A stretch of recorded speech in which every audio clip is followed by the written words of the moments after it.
सुवाहनी मैया की। बोली बोली सरस्वती मैया की।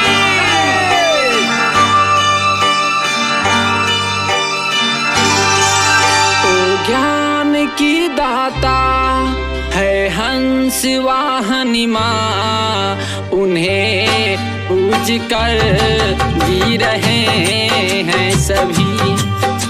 ओ माँ पूज कर जी रहे हैं सभी।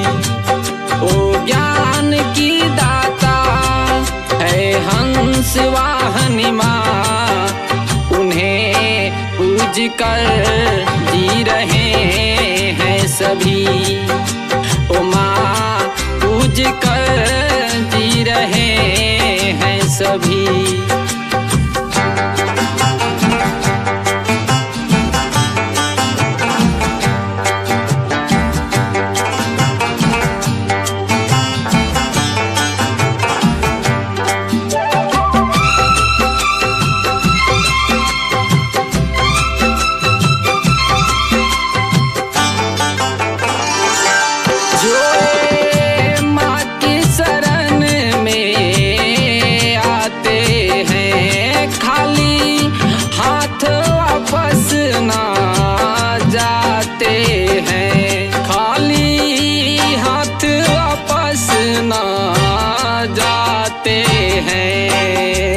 भरती सब कर झोली मैया ब्रह्मा की है दुलारी, उन्हें पूज कर जी रहे हैं सभी।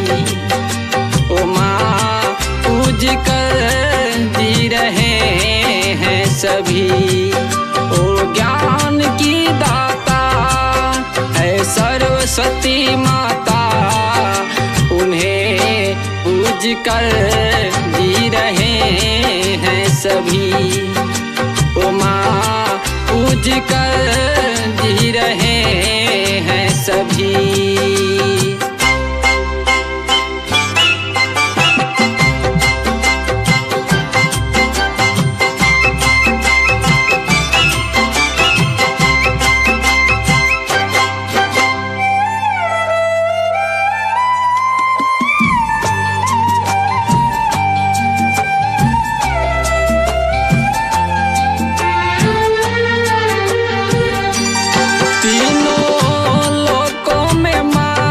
की चर्चे हैं इनकी, पूजा में कोई ना खर्चे हैं। इनकी पूजा में कोई ना खर्चे हैं। सच्चे दिल से माँ को पुकारो, बजा के हाथों से ताली, उन्हें पूज कर जी रहे हैं सभी।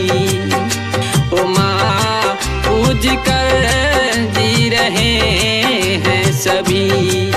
ओ ज्ञान की दाता है हंस वाहनी माँ, उन्हें पूज कर जी रहे हैं सभी। ओ माँ पूज कर जी रहे हैं सभी।